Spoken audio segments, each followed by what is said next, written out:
Good afternoon, ladies and gentlemen. My name is Johan Heidenrug. Welcome to today's webinar on the series of COVID-19 measures that the government has taken. For the first three webinars, we discussed the actual application processes. We discussed the relief that is provided through special legislation. And in the next three webinars, we are going to explore more the practical implications of certain events that may either be unique to this period or that may change over time as we change the way that we work, change the way that we have a lifestyle. Then we will explore what the impact of that will be. In today's webinar, we're going to discuss the relationship between the employer and the employee, which is anticipated to change not only over this period of the lockdown, but over the short to medium term as well. And we look at certain practical things that are happening. In webinar 5, we'll be discussing the impact on the company that is providing consumer goods, the impact of Consumer Protection Act, and many events that have an impact on them. And then in webinar 6, we'll be discussing the impact on the large company that may be a mine or maybe a factory, and the implications of this period on them. So for today, we're going to discuss a number of topics, and as you can see, they are very practical and very event-driven. So we'll just discuss what the relief is on the disaster relief trusts. Then we'll talk about a very important topic. What will now happen if you're unable to pay the PAYE income tax or VAT, in particular this PAYE that's now being deferred? We'll talk about what is the tax treatment of expenditures incurred by employees whilst they're working from home. What are the consequences if you're an employer and you decide to assist your employee through various means? And then from the perspective of the person that is trapped in a foreign country and he can't return, he may have been there for business purposes, and now he can't return and there are certain costs that's got to be paid. We will discuss the rules governing travel facilities provided by an employer, the impact on how you will keep your logbook if you're an employee and have a travel allowance or you enjoy the use of a company car. Also discuss what that treatment would be. If there is a Section 1010 for an employment exemption, see what that impact will be on you as an employee. We'll talk about whether there are special rules for medical costs that an employer may pay, and then also how can I incentivize my employees to actually become involved in some of these PBOs that are designed for disaster relief. In the draft Disaster Management Tax Relief Bill, a COVID-19 Disaster Relief Trust is defined as any trust established by the sole purpose of disaster relief in terms of the COVID-19 pandemic. And these trusts are effectively the private sector's contribution to addressing the pandemic. This extracts from the explanatory memorandum on this draft Disaster Management Tax Relief Bill. It talks about the type and manner of funding envisaged by these private donors. So the trust will be formed, and effectively they will be providing loans. The first loans will be funding structures to form loans to the SMMEs, but the second category is actually important because it talks about that the trust will effectively provide a loan to the SMME, but won't pay the money to the SMME, will in turn pay it to an employee. The money will be directly paid in the form of a weekly allowance to the employees, but it will then be a loan for the employer. And that loan will then be a soft loan, and the employer will then be able to pay it back over time without any interest, and it will maybe subordinated in favor of other loans. So what would the consequences of that be?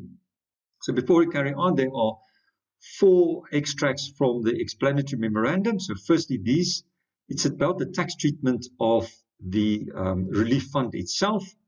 For the period up to 31 July, it will be regarded as a public benefit organization. So they won't need to go through the formal application processes for PBO, but they will have to be applied, approved by the commissioner, but it won't go through the normal PBO process, but they'll have an approval, automatic approval from the 1st of April to 31 July to be a PBO.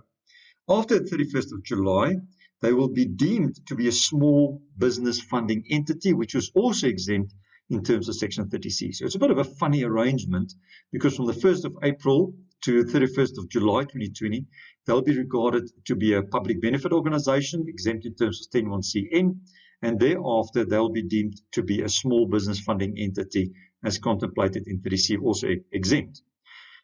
Now, what will happen with any donations that people will be making, companies or individuals will be making?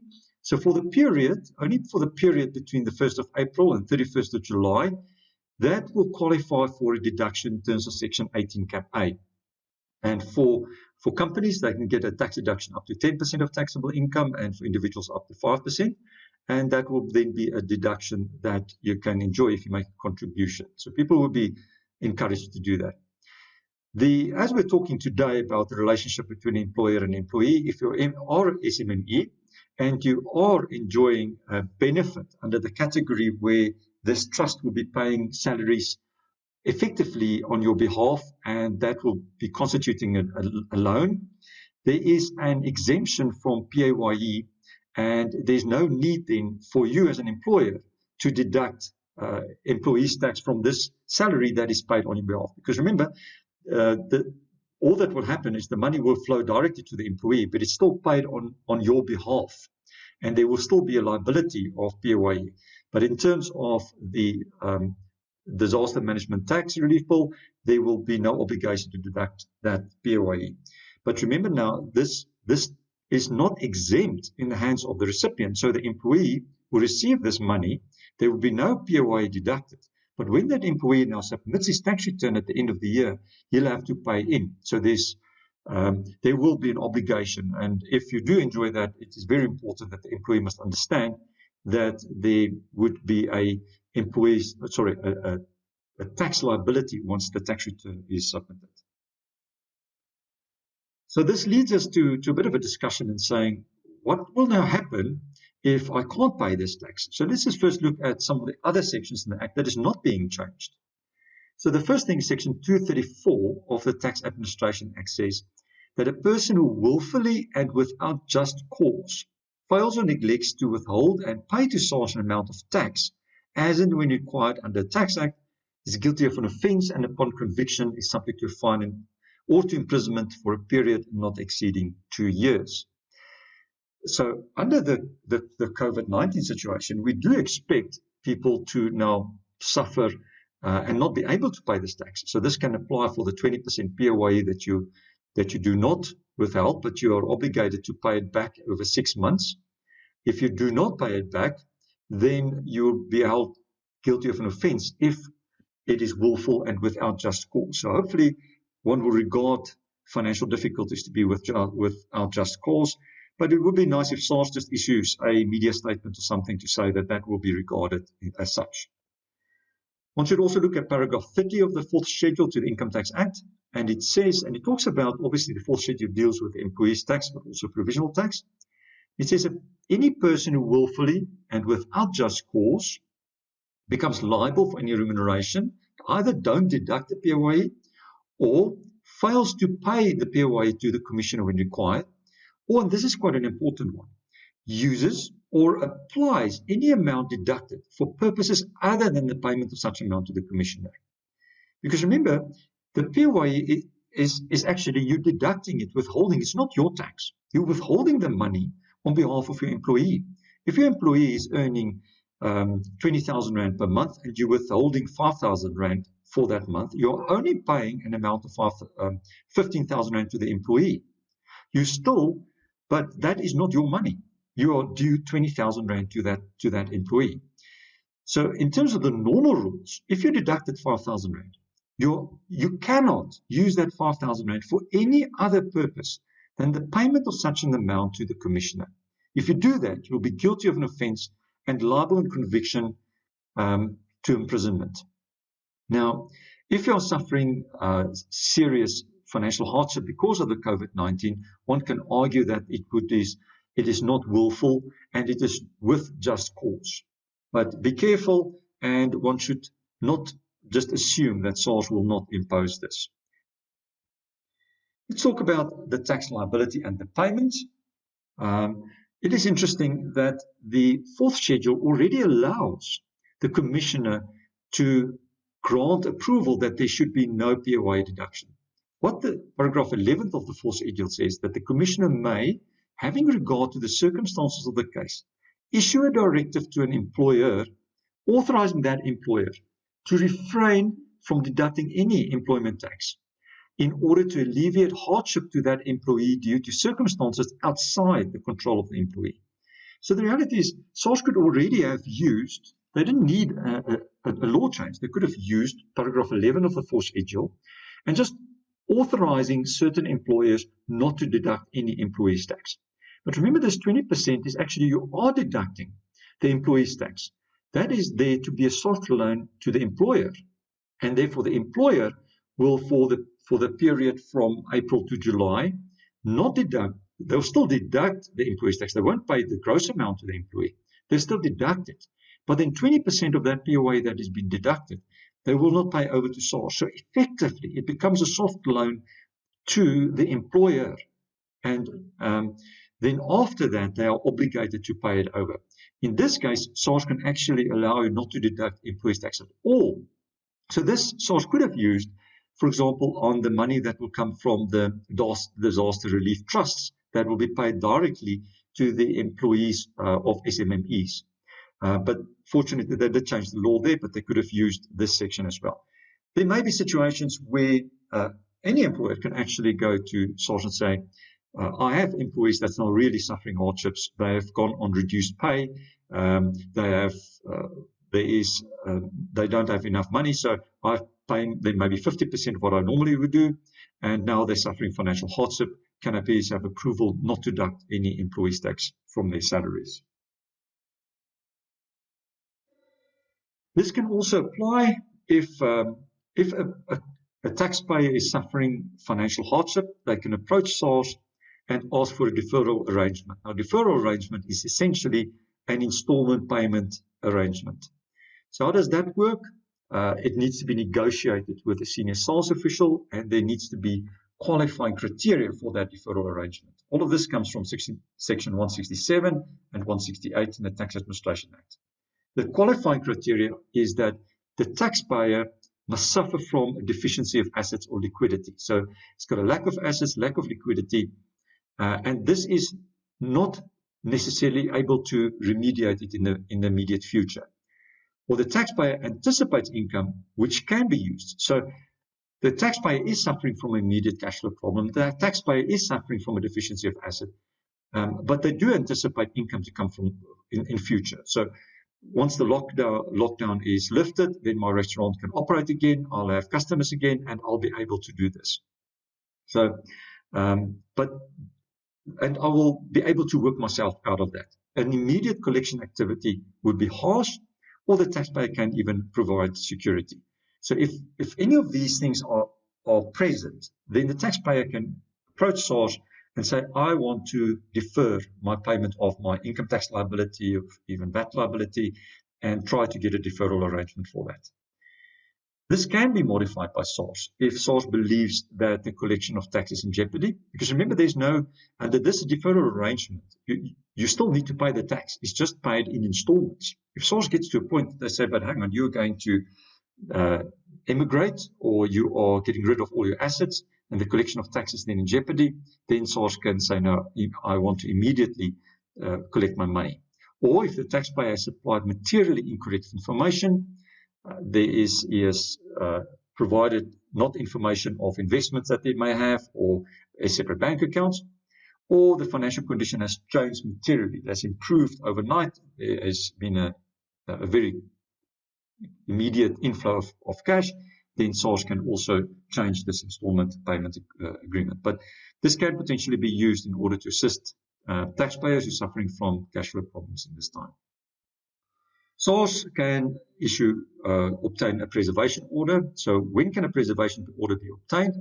It is when SARS is concerned that certain realizable assets may be disposed of, which will mean that SARS can't collect the full tax. So if a taxpayer has got a big tax liability and they are now disposing of all the assets, and SARS believes that they won't be able to get the money back, then SARS can obtain a preservation of order from court. SARS may seize the assets even if they're just anticipating a preservation order from court, but there must be certain requirements from that. And that will remain in force until it has been set aside on appeal or until it is no longer required because the tax debt has been paid. So it depends on how hard SARS is acting, but SARS have got certain rights to lay their hands on certain assets of taxpayers who are in default. So the process of writing off a tax debt, Chapter 14 of the Tax Administration Act talks about a temporary write-off of a tax debt. That's under Section 195 and 186. This happens at a SARS level. This doesn't happen this is not a negotiated. And this happens when SARS looks at the tax debt and they say, we are satisfied that this tax debt is uneconomical to pursue, or that the tax debt is subject to business rescue proceedings. Now, it's quite important that if there's a temporary write-off of a tax debt in terms of Section 195 and 196 of the Tax Administration Act, this does not absolve the person from being liable for the tax debt. And the decision to temporarily write it off can be immediately withdrawn if SARS believes that this is not necessary anymore. This is typically the same thing that a company in the private sector will use as a provision for a doubtful debt. But there's certain things that SARS needs to consider. So when is it uneconomical to pursue? When the cost of recovery is more than the anticipated amount to be recovered. So, for example, the taxpayer owes me 10,000 Rand, but it's going to cost me 15,000 Rand to collect it, then it's uneconomical. The following factors has to be considered is how much is the tax debt. If it's a small amount, maybe we should just temporarily write it off. If it's been long outstanding, the chances of successfully recovering becomes less. Is the person living under a bridge? What have you done to date in order to trace this taxpayer? You can't even trace him. And then is the cost more than this? And then the financial position of the person owing the tax debt is just retrenched. He has got no assets, and we can temporarily write this off. So the temporary write-off is effectively a provision for a doubtful debt. SARS makes the decision. They don't go to the taxpayer and say, I'm now temporarily write it off. They're just doing their own accounts and temporarily write it off. A compromise of the tax debt is something totally different. And this is defined in Section 192 of the Tax Administration Act. It is an agreement, so as you can see, it's an agreement, formal agreement, entered into between SARS and a taxpayer who has a tax debt. The taxpayer undertakes to pay an amount which is less than the full amount of the tax debt. And that payment is then made in full satisfaction of that tax debt. And then SARS undertakes to permanently write off the remaining portion. It is a formal agreement, and it's a formal compromise with a creditor that the taxpayer enters into. So Section 201 of the Tax Administration Act says that compromise must be signed by the taxpayer. And this is a request. So you can't just, you don't just run into the agreement. You must first be a request for a compromise. So the taxpayer actually approaches SARS and say, can I have a compromise? So that application, that request, must be signed by the taxpayer and be supported by a detailed statement. That detailed statement must set out a whole host of things. It must state out the current fair market value of all the assets and the liabilities of the taxpayer, the amounts received by or accrued to all of his expenditures in the last 12 months, his assets that have been disposed of so that SARS can see if not dissipated your assets in the previous 3 years, future interest in assets, perhaps there is a inheritance that's coming through, any details of connected persons, your spouse or maybe connected companies, and then what anticipated income you'll receive in the next 3 years, and the reasons they're asking for a compromise. And all of that must be supported by a whole host of evidence. So the considerations, SARS will then consider whether or not they should do the compromise. SARS can say, okay, it is worthwhile if there's a saving in cost of collection. SARS can say it's worthwhile doing this if the collections are earlier than what it otherwise would have been, and whether or not the collection cost would be more, and whether or not the amount of collection would be better. If I can do a compromise now, get 50 cents in the rand, if I leave it and they get liquidated, I'm only get 20 cents in the rand. The final bullet is, it generally also goes with an abandonment by the taxpayer of some other claim or right. So, for example, there may be a tax due for 2018, and there's assessed loss in 2019. And SARS may say, okay, I will compromise your 2018 debt, but you will lose your assessed loss in 2019.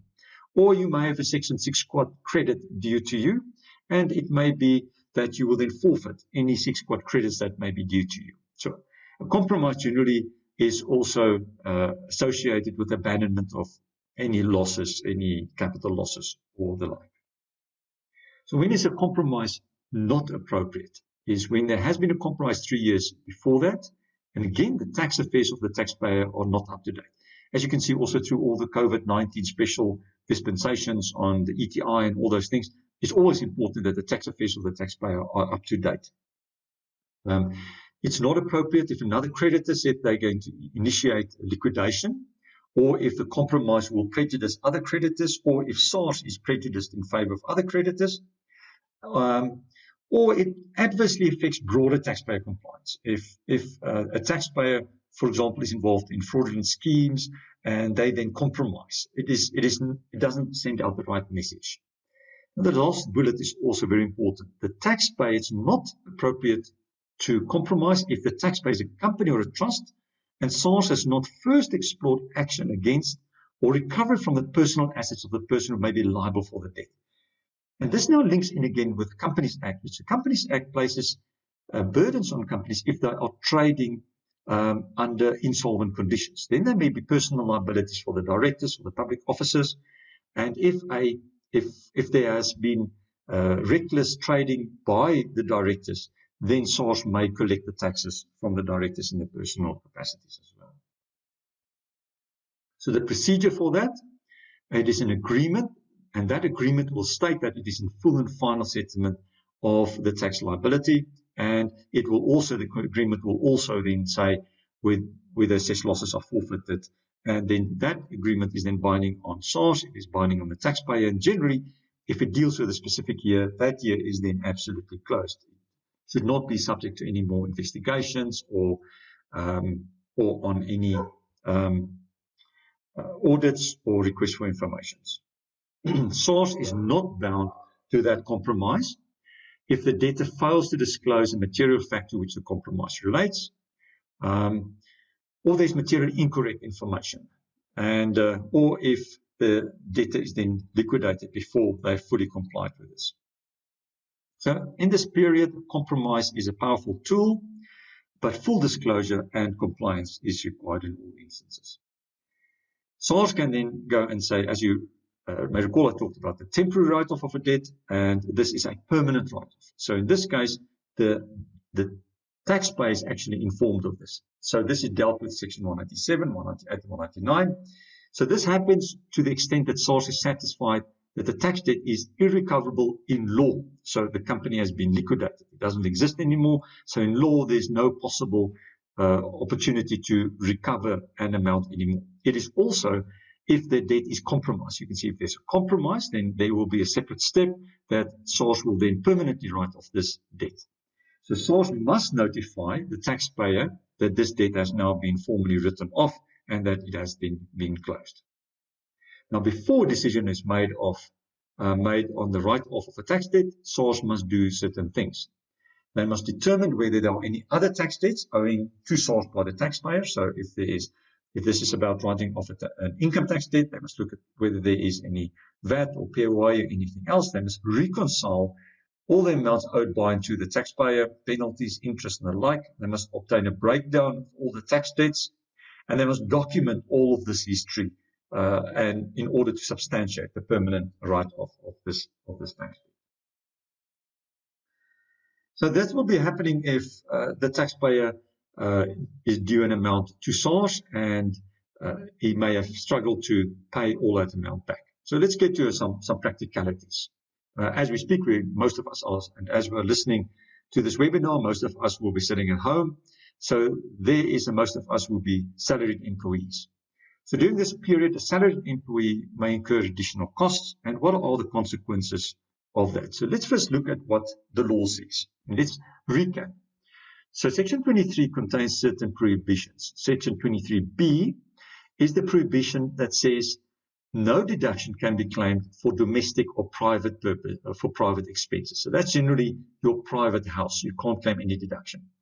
Then got an exception in 6, except in respect of such part as may be occupied for the purposes of trade. So the general rule is you can't get any deduction for private expenses and domestic private expenses. Exclusion for part of the house that is occupied for purposes of trade. So that is your private study, or if you're a doctor and you're part of that is your practice, then obviously you can get the deduction. But then there's a proviso to that. And it will be deemed not to have been occupied for the purpose of trade unless that part is specifically equipped for purposes of taxpayer trade and regularly and exclusively used for such purposes. So you can't just work from your lounge and then try, and that doubles up as a lounge, and use it for that purposes. You can't just use one room in the house and it's dual purposes for as a spare bedroom, and then that is also where you conduct your trade from. So it must be specifically equipped. It must be exclusively used, regularly and exclusively used for that business purposes. But then there's an and no deduction. If you're in employment, if it's in employment, then it becomes very difficult. If you can only get a deduction for this home study expenses if your income is mainly from commission or other variable payments. So a person working for a fixed salary can't get this unless his duties are mainly performed in such way. So if you earn a fixed salary and you work more than 50% of the time from home, then you can get a deduction for your home study. If you are employed and your income is from commission, other variable payments, then you can also get a tax deduction for your home. And let's see what section 23M says. 23M places a prohibition on certain deductions for a salaried employee. So it says that no deductions can be made for any person in employment, but it's got then exclusions, and the first exclusion is the general exclusion, pension fund, provident fund, retirement fund contributions, and then any allowance in terms of 11C. 11C is your legal expenses, 11E is your wear and tear allowances, I is bad debts, and J is doubtful debt allowances. So for an employee, that's the only deductions that you can get. Also, then, and any deduction 11 in A or in B, that is when you've received any income, pay tax on it, and had to refund it. Okay. And then it links back to the home study, is then 4. So you can get a tax deduction for the home study deduction. So when you think if you're an employee and you work from home, you have to consider section 23B, and you've got to consider 23M. But in salary, the salaried employee is generally prohibited from claiming any home office expenses unless his duties are mainly performed in such a more than 50%. So if you're just here for 3 weeks when the lockdown period is, that's not mainly from home, it must be more than 50%. But as life changes and as we progress, I think there will be a trend towards encouraging people more to work from home, and that may be more relevant going forward. So if you're a salaried employee and you've got your own, if you're a teacher and you've got your own computer, you'll be able to claim 11E deduction on the computer, but that computer must be used mainly for business purposes. But I have found in practice that SARS generally queries this, and it becomes quite difficult to claim this allowances. Then we're looking at now, over this period, how can an employer reimburse the employee if the employee now incurs real business expenses? And the employer says, let me reimburse this for you. I don't want you to be out of pocket. The employer can generally do this in one of 3 ways. The one is a fixed allowance, and a fixed allowance that he does not need to substantiate. The other one is an advance, and then he must substantiate the amounts that is not spent, and any unexpended payments must then be refunded to the employer. Or then thirdly, he first pays it, and then there's a reimbursement of that. So let's look at what the law talks about the difference on that. Interpretation Note 14 is quite comprehensive, and I've taken out some statements that we can just recap our knowledge on this. So the first one is an allowance. As I said, an allowance is like a fixed entertainment allowance, a fixed travel allowance. It's a fixed, it's just a monthly allowance that is paid. If you don't spend it, you can still keep it. Now, an allowance is generally tax inefficient because it's taxable in full. A cell phone allowance is taxable in full. If it's a Wi-Fi allowance, it's taxable in full. But it's administratively efficient. So from an employer perspective, you can agree, I will pay you 2,000 Rand a month as a home study allowance. And you can use it whatever way. You can put that for Wi-Fi, you can buy a computer, you can do whatever you want. I don't care, I don't mind. That amount will be taxable in full. It's administratively efficient because the employer just regards it as part of his employment costs, but it is tax inefficient because against that allowance, the employee can actually only claim an 11E deduction. An advance is tax efficient, but administratively inefficient, as is a reimbursement. So advance is, the employer will say to the employee, here is 2,000 Rand, use it and go and buy anything that you need for your business. So you can use it to go and buy ink cartridges, you can use it to buy paper, you can use it to buy a computer, which will be registered that will be my property. Here's an advance, go and substantiate that amount, and then whatever you've not spent, you must give back to me. And then they will then be reimbursed for that. It is tax efficient, but obviously there's a whole host of work that's got to go. You've got to give the advance, the employer's got to go back and refund the amount that's not been spent, or if it's been underspent, there's got to be an additional amount paid, and it becomes administratively very difficult to do. Also, from a VAT perspective, you also have to see in what capacity is the employee now actually incurring this expense. So if the employee then goes and buy an ink cartridge, the question is he buying that ink cartridge as an agent on behalf of the employer, in which case the employer can claim the VAT on that ink cartridge, and the same will apply for paper, anything like that. And most of the cases, you can say the intention was not that he buys the ink cartridge for his own benefit. It is the ink cartridge is there for his employer's business, and therefore it was incurred as an agent on behalf of the employer, and then the employer can claim it. If the employee buys that ink cartridge for his own account and then just gets a reimbursement for it, then what happens is the employer can't claim that VAT because the cost is not incurred as an agent on behalf of the employer. It is incurred as a principal by the employee and is just reimbursed for the VAT inclusive amount there. So if you structure this properly, and if you clearly can say that this cost has purely been incurred as an agent on behalf of the employer, then you can claim the VAT back as well. So it could be VAT efficient. Reimbursement is the same thing. From a VAT perspective, the question comes in, was that business expense incurred as agent on behalf of the principal, or was it incurred as a principal in their own right? It's only if you incur it as an agent that the employer can claim the VAT back. It's then also advisable that you get the invoice in the name of the employer. But if you do not get that invoice in the hands of the employer, Section 54 of the VAT Act allows the principal to claim the VAT even if the invoice is made out in the name of the agent. It's just important that there must be sufficient records to identify the principal, and generally what you'll do is just write on that invoice, incurred as an agent on behalf of the principal's name, the principal's VAT number, etc., etc. So an allowance, it can be efficient if the employer says, well, I'll just do this. Let me just put 2,000 Rand a month, or 1,000 Rand a month, or 500 Rand a month. I don't want to be bogged down. It is just simply not worth it. An advance reimbursement, if it is worth it, then it can be tax efficient.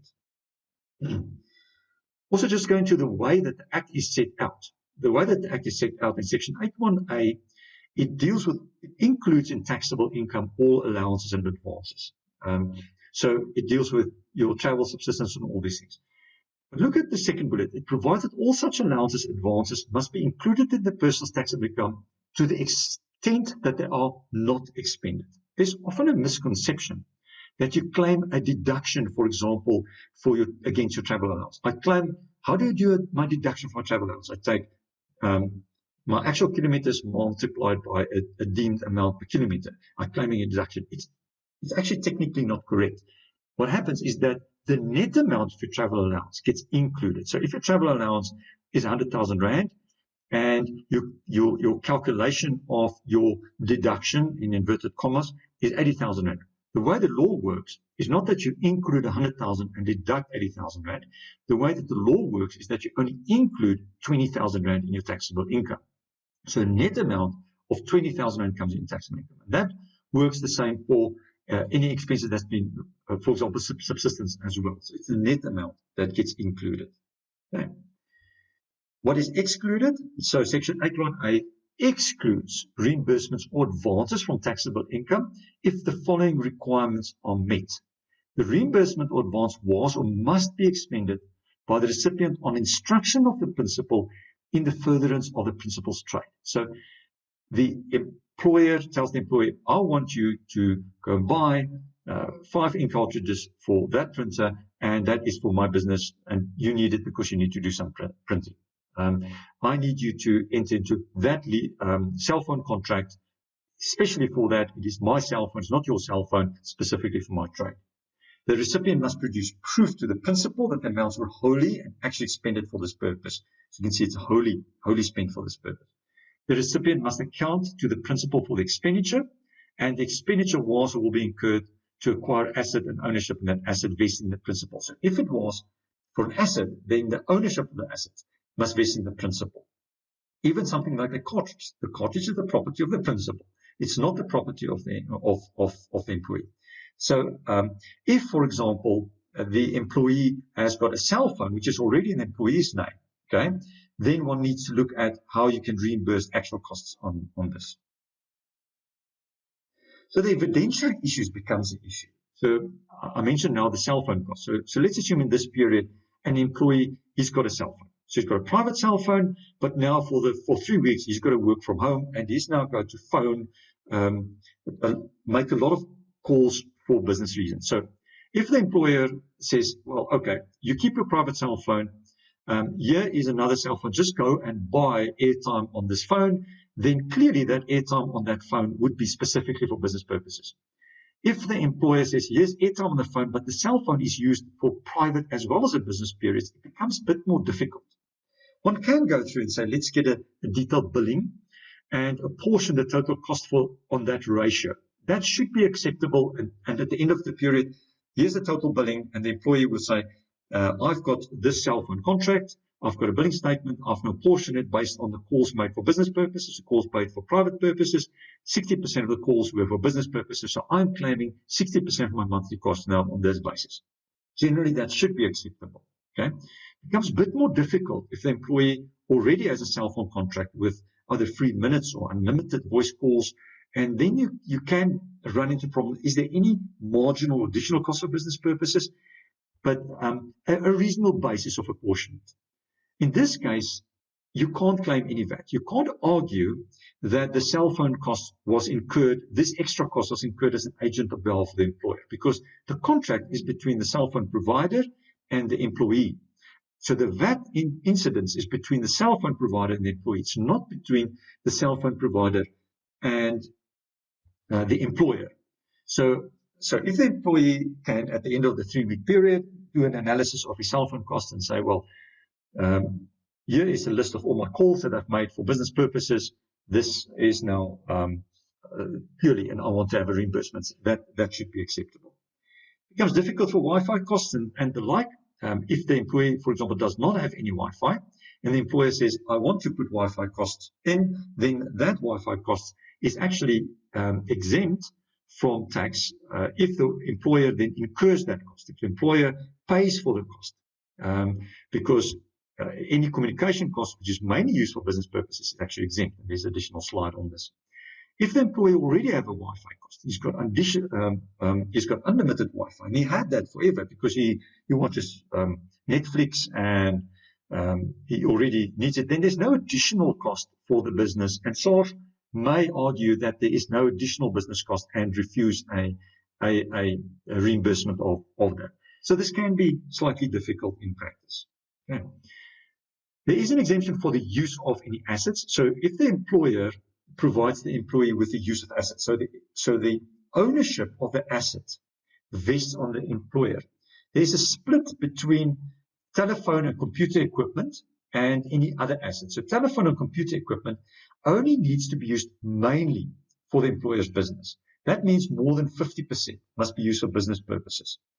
Then it would be regarded as tax-free, and that's exemption from the use of assets. If it is, for example, a table, equipment or tables and chairs to be used to furnish the home study of the employee, then it will only be tax-free if the private use is incidental. So that table, the chair, and the like is only tax-free if its private use is incidental.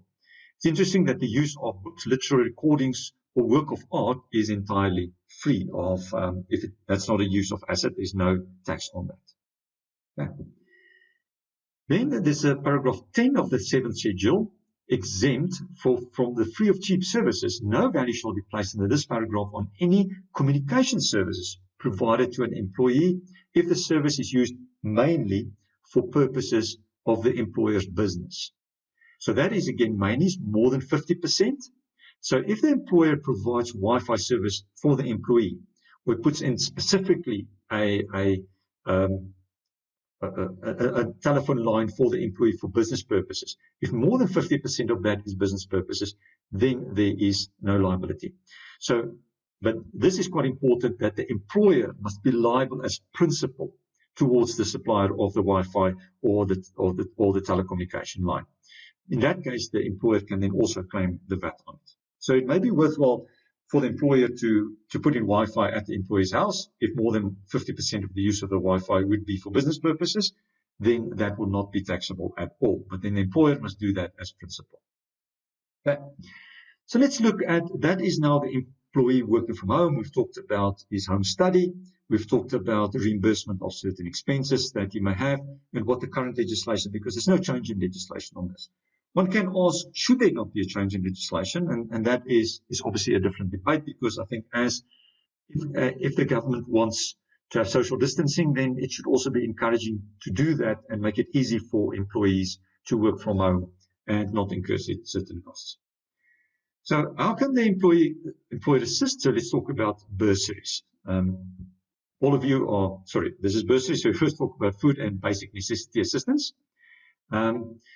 What does it say if the employer wants to assist the employee with certain vouchers to buy necessities? Paragraph 2 of the 7th schedule taxes certain things. So 2A taxes any assets of goods and commodities. So if you were to provide goods and commodities to employees, that will fall within paragraph 2A of the 7th schedule and automatically be taxable. And that will include any vouchers for that.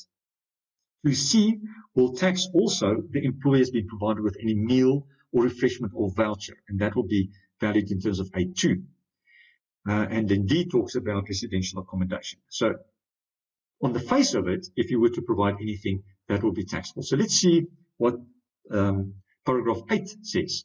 So paragraph 8 talks about the taxation of meals and refreshments, and it only has exemptions from no value shall be placed under this paragraph on any meal or refreshment supplied by an employer to his employee in the canteen. So clearly this is not applicable anymore. Or any meal or refreshment during business hours, or when you are entertaining somebody. So in the current scenario, there is no tax benefit, there's no tax break if an employer will provide assistance in the form of meals to any employees, unless it falls in the canteen at the employer's place. Now, there's many employees that are now suffering hardship because there could have been a canteen, a subsidized canteen at the place of work, and now they do not have that benefit. And employers may say, well, I'll give you an allowance or give you a number just to put you through it. It would have been nice if the legislator would have expanded this extension to the COVID-19 periods. So in summary, any food vouchers, shopping vouchers, anything like that, it is taxable in full, unfortunately so. So let's talk about bursaries. So this period of time, this is a good time for employees, especially if you're still paying salaries and you're not putting people on unpaid leave, that they can make the most of it. So it can be specifically used for this. So if there is training provided to employees and it is business related, then it is fully exempt. This is, for example, any courses that you may attend through site, any webinars that you may attend, any Excel courses, anything that might be business related, it will still be exempt. So the employer can pay for it, they can claim the VAT if there's a VAT charge on it, and they can claim for it. This is in the law, and this is for bursaries for relatives of employees. And one can consider using that, especially if an employee is suffering hardship and is unable to pay the school fees for his employees. So the exemption for bursaries for relatives of employees will only apply if the remuneration proxy of that employee is less than 600,000 rand, so employees earning less than 600,000 per annum. The bursary is bona fide, so it's not a disguised salary, and the amount does not exceed 20,000 rand for grade R to 12 and NQF levels 1 to 4, or the amount does not exceed 60,000 rand per annum for NQF 5 to 10. So that is a good opportunity in this time that if the employer says, hang on, you are suffering hardship, let me still pay the school fees. Your child may be at varsity, or his child may be at school, and let me assist you with those school fees, and try to assist the employee in that manner. So let's see what the SARS Guide for Employers talks about bursaries and study loans. Study loans is exempt from tax, so there is no fringe benefit tax on the study loan, but it becomes a fringe benefit once he is now obligated to pay it. If he's now stopped paying the stop studying, then they are required to subject it to fringe benefit tax. Also, if a bursary is converted into a loan, so you granted somebody a bursary, and that bursary is subject to the condition that the employee must pay it back. At the point, if he's now unsuccessful, and he now pays it back, that is not a study loan. At that point in time, there will be fringe benefit tax on it, because a study loan is there to allow somebody to study. It is not, once you are unsuccessful in studies, now I've got to pay the bursary back. That is not a study loan. So there's a big difference between a loan and a bursary. The bursary is also exempt because a bursary is granted to enable somebody to study. So you generally grant a bursary at the beginning of the year, and you say to a person, here is money, or I'll reimburse you with the expenses as they come along, but it's enabled to study. If the person is then unsuccessful, he's going to pay it back, then that becomes a study loan, and there'll be fringe benefit tax on it. If you say to somebody that I'll grant you a loan, and then if you're successful, you don't need to pay back the loan. That forfeiture of the loan will be taxable in full, because a bursary is something to allow you to study. But if you, at the end of the studies, if you, as a reward of successful completion of the studies, provide somebody with a lump sum, that is not a bursary, it's a reward, and that will be taxable in full. Okay, so just go through that, make sure, but over this time, it may be worthwhile exploring whether or not there could be bursaries granted to employees. At that point, we can look at casual loans. What are the rules regarding casual loans? So paragraph 11 of the 7th schedule says that the cash equivalent of this benefit, if you provide a low interest-free loan,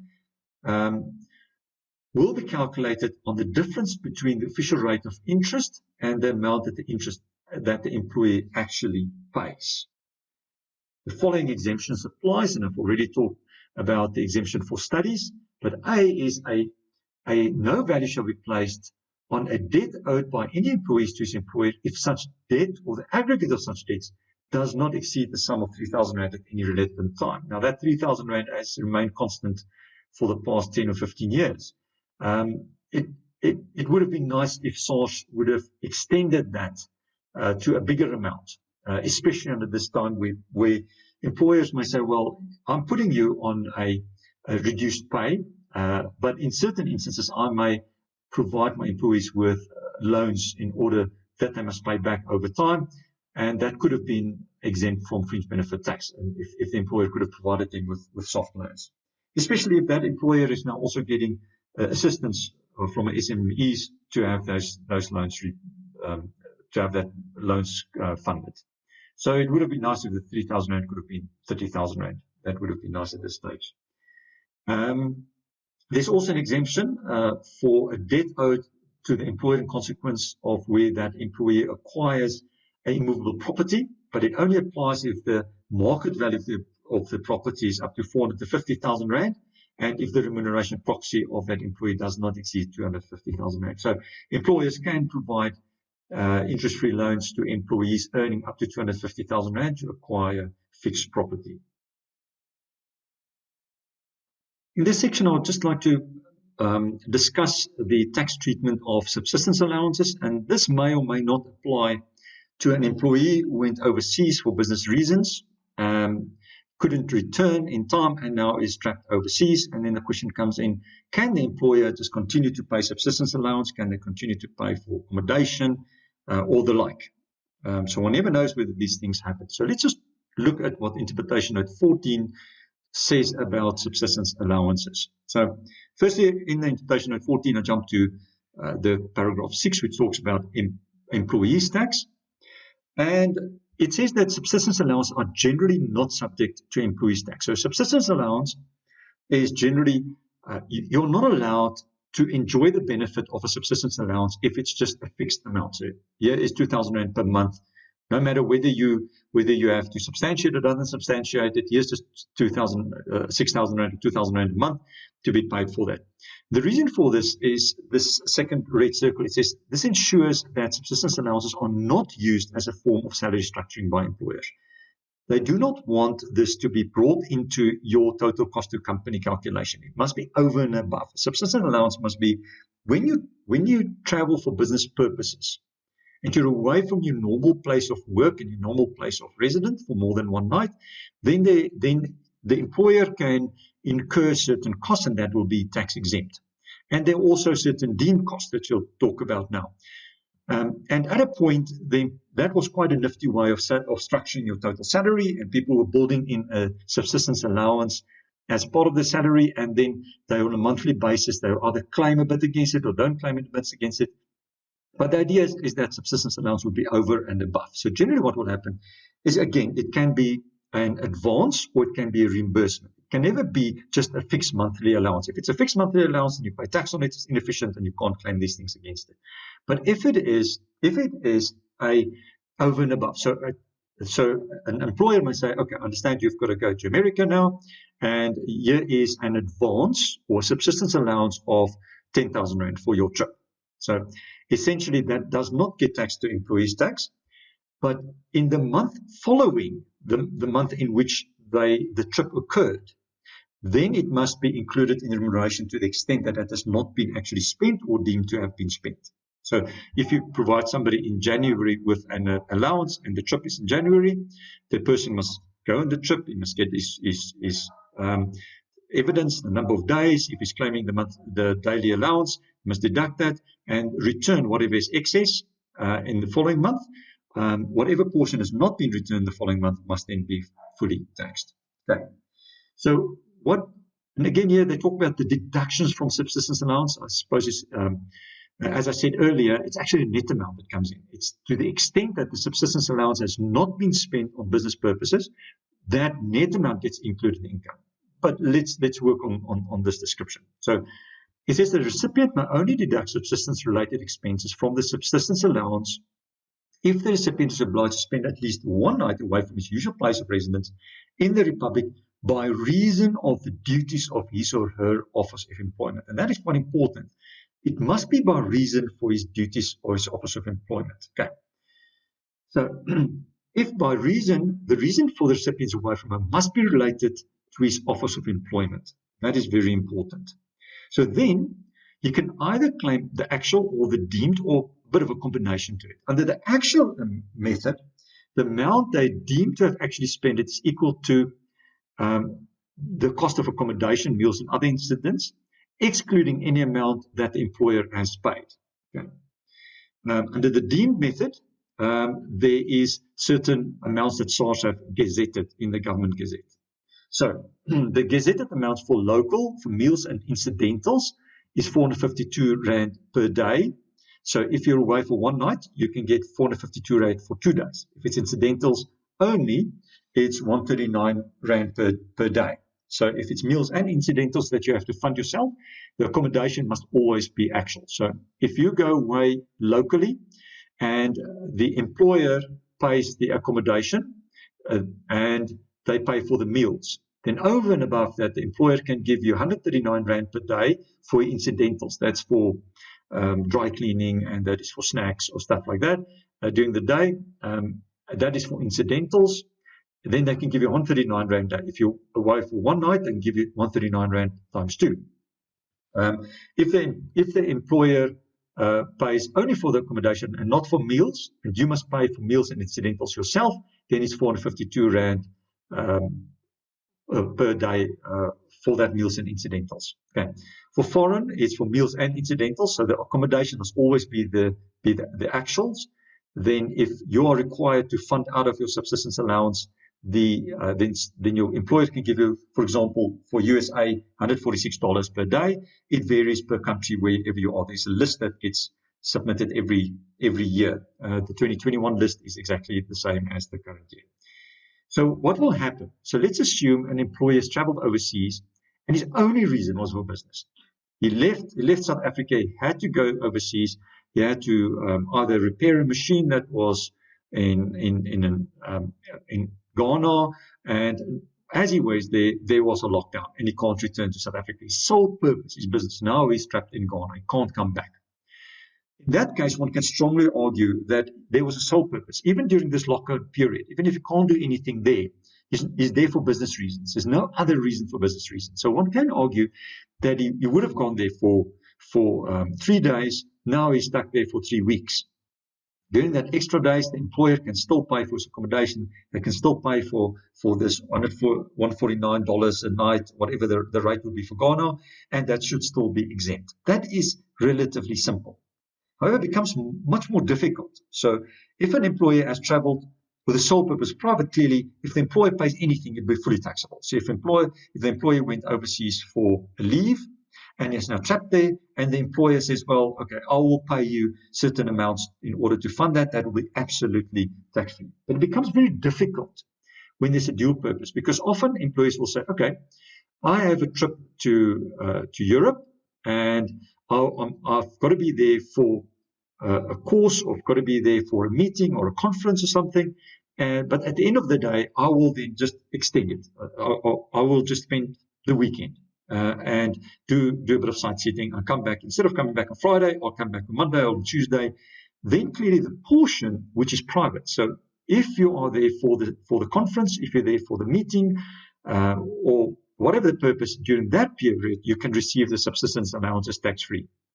During that weekend or up to the Monday when you are now there for private purposes, then that period, there can't be any subsistence allowances. But now you wanted to return the Monday. Now you can't for another 3 weeks. And you say, well, 80% of my purpose was business. I've just extended it. There's no additional marginal cost. I wouldn't even have had the private element if I wasn't there for business. So my private element was just incidental to the total. It becomes very difficult in that scenario. It also becomes difficult if the private element is either at the end or at the beginning, because you may have gone on a private element at the beginning of the trip, then at the conference, the end of the conference, or during the conference, it's now lockdown, you can't return. Then you can say, well, hang on, this is just an extension. I would have attended this conference in any event.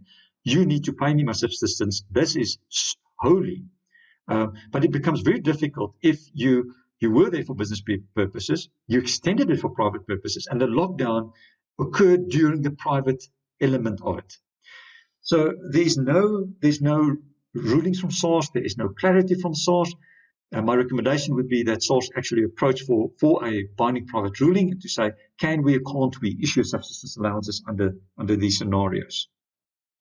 I hope that SARS will be lenient, because this may cause certain hardships for employees if they are trapped overseas for business purposes, or even extended where the primary purpose was business and you've just extended it slightly for a private weekend or something, and now they're trapped there, and SARS says these allowances must now be taxable in full. So let's talk about the travel facility from home to work, because there's now all kinds of restrictions on the number of people in taxis. The Gautrain doesn't work, but certain people still need to get to work if you are in specific industries, and if it's a crucial industry to get there. So what can happen on this? Firstly, what does the Act say? Paragraph 10 of the 7th schedule to the Act effectively puts a taxable benefit on any travel facility granted by an employer. But then they say, no value shall be placed under this paragraph on transport services rendered by an employer to his employees in general for the conveyance of such employees from their homes to the place of the employment and vice versa. So this is quite specific, and there's been a number of rulings and guidances on this by SARS. Now, the first thing what we want to look at is just transport services rendered by an employer. So the employer must be contracted to whoever provides the transport services to the employee. It can't be that the employee is incurring a cost and the employer just reimburses it. Okay. And it must be to employees in general. So it can't be for a specific employee, it must be to employees in general for the conveyance of such employees from their homes to a place of employment. Okay. So what does Binding Private Ruling 262 talks about a shuttle service concept? It talks about the direct service concept. So in a shuttle service context, in this environment, what happened was the employer provided shuttle services, and that can happen, a shuttle service from the Gautrain to the place of work at the employer, to and fro, and they provide that for employers in general. Now, the exemption there was provided because the employer was liable towards the operator of the shuttle service for the payment of, the employee just paid nothing. So it was not a reimbursement. They said the moment that the employee incurs a taxi cost for themselves and then gets reimbursed for it as a principal, then the exemption doesn't apply. And the direct service was also at certain collection points close to their homes. And in this case, there was no value will be placed on the taxable benefit to be granted by the applicant to its employees by rendering a transport services to them to convey them from the public transport interchange or a collector's point to their place of work. So there's opportunity for the employers to enhance the travel to the employees during this period. Okay. But if an employer agrees to refund the employee for an Uber cost and the employee used this, then this will be a taxable benefit. And Uber is also not for general, it's very specific. So in this case, an Uber cost, for example, will be taxable in full. Okay. So it is unfortunate. It would be nice if some of these legislation that has been prepared in different times are now amended a bit. Let's talk about travel allowances. Many of us are earning travel allowances, and against the travel allowance, you want to claim a tax deduction. That tax deduction you get by taking the business kilometers per logbook and multiply that by either the actual cost per kilometer or deemed cost per kilometer. All right. So the question comes in, what is business-related expenses? So the Act says, and Interpretation Note 14 says, in this regard, Section 81B1 provides that traveling between a recipient's place of residence and place of employment or business is private travel. Okay, so the location of recipient's place of employment is a factual inquiry. So clearly, by law, the travel between your place of work and your private residence is a private expense, and you can't put that in as business kilometers in your logbook. So let's look at this case study. You're a managing director of a mine or large factory, and somebody phones you and says there's been theft at the factory. Clearly, you need to get in your car, you've got to drive there and see what's going on. Or you can be the manager at a restaurant, and somebody tells you that the electricity has went out, and all the meat in the fridges has gone bad. You need to get in your car, you need to drive there. This is an emergency situation. The question comes in, during this period of lockdown, can that be regarded as business travel? Because now this is purely for business reasons. This is still a travel between your place of home to your place of work, and that will still be regarded as private travel, which is unfortunate. So I think it is a deficiency in the way, even before this lockdown period, because people may be on standby, and I believe that anything that you do after hours should be regarded as business kilometers. The same would apply, for example, an electrician, and he works for a company providing essential service. It may be a warehouse that is distributing food, and his job is to make sure that the electricity will always work perfectly. So he works during the day, make sure that everything's happening. At 1 o'clock in the morning, he's now obligated to repair a transformer. If he's then reimbursed at $389 per kilometer for traveling from home to the warehouse and back, that is again regarded as private travel. It can't be business travel, and he will be taxed on that amount, and he can't claim nothing about it. Okay, and that is unfortunate. I think these things was actually historically a problem, but it may become a problem now even more so. Talk about the right of use of a motor vehicle, and then the question comes in, I have got the right of use of a motor vehicle, how do I get taxed on this? And this is taxed, paragraph 2b and paragraph 7 of the 7th schedule. Simplistically speaking, you take the determined value of the vehicle, and if that vehicle is subject to a motor plan, you take the determined value, you multiply that by 3.25% per month, and that is the amount that appears on your RP5. Only 80% of that amount is subjected to PAYE. In your tax return, then, you can claim two things. The one is if you kept a logbook, you reduce that amount with your business kilometers. So effectively, it's the percentage business kilometers that you've traveled. And then what remains is your private element. And then if you are liable for the full cost of the fuel, you take your private kilometers, multiply that by the rate per kilometer in the SARS table, and you claim that as a tax deduction from this private element. So it can be quite complex, but it starts off with a calculation of determined value times 3.25%. If it's not subject to a motor plan, it's the determined value times 3.5%. If the employee uses the vehicle more than 80% for business purposes, then it is you're only subject 20% of that amount to PAYE. So the question comes in, I'm now in lockdown, I'm sitting at home, I've got a company car, I'm not allowed to use it for business purposes. Why should it be taxed at all?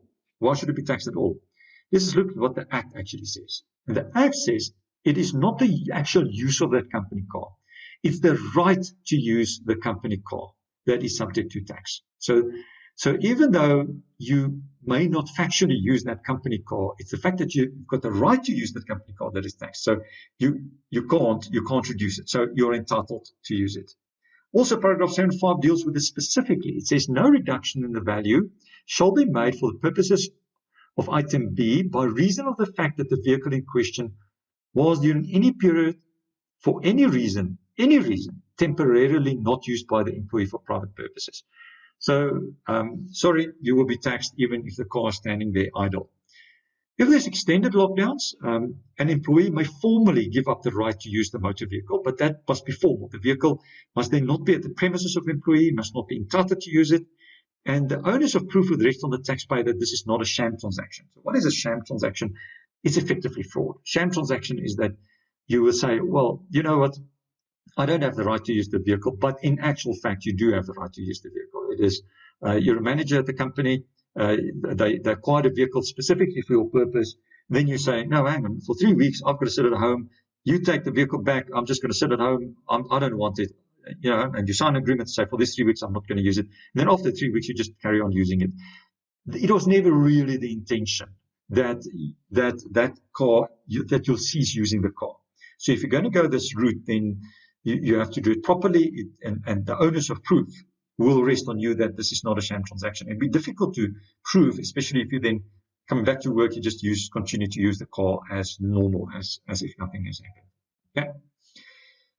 There is an exemption from being taxed as a company car, and that is your so-called pool vehicle exclusions. So it says here, for the purpose of this paragraph, the private use by an employee of a motor vehicle shall be deemed to have no value if the vehicle is available to and in fact used by employees in general, the private use of the vehicle is infrequent and incidental, and the vehicle is not normally kept at the premises of the employee. So that's your typical bakkie or combi standing at the office, and that is used purely for business reasons. At the afternoon is brought back to the office and it's left there. So if the employee may use it to go to shops quickly and come back, then it's incidental, then there's no value on it.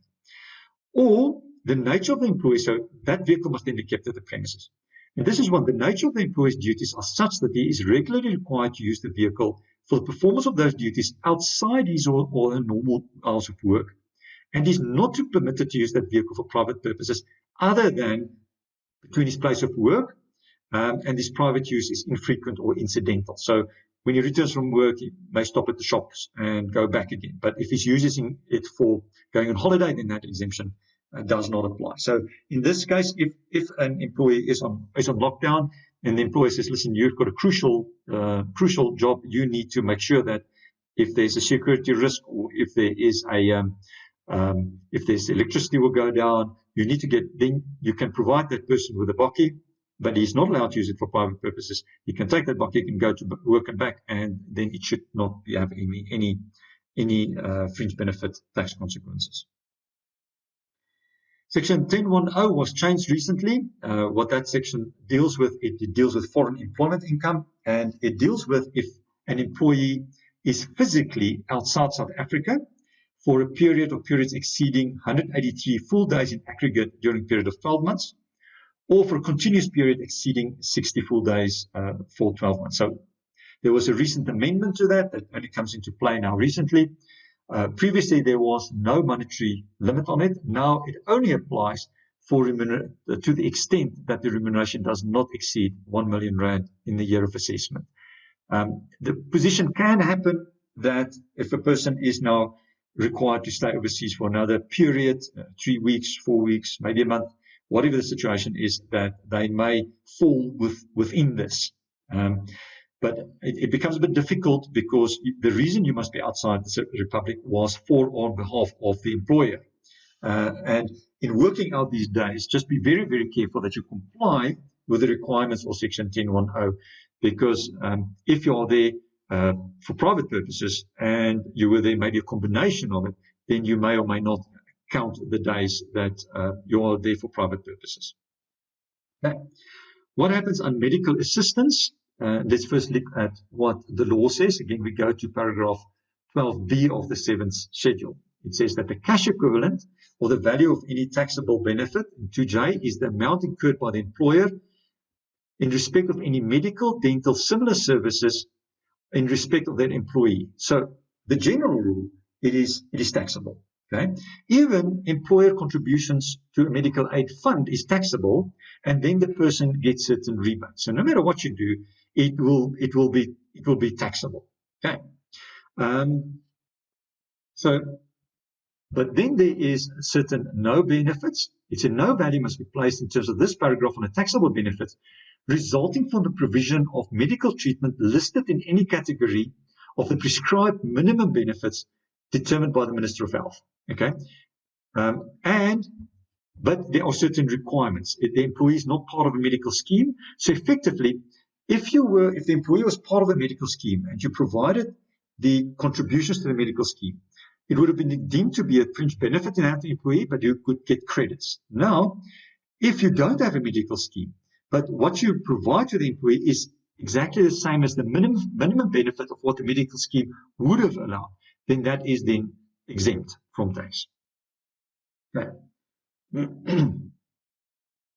This is also an exemption. No value must be placed on any where these services are rendered for purpose of complying with the law of the Republic. So if the law of the Republic, for example, said that you must have a hospital on your premises, at a mine, or you must have a clinic on the premises, then there will be no value on it.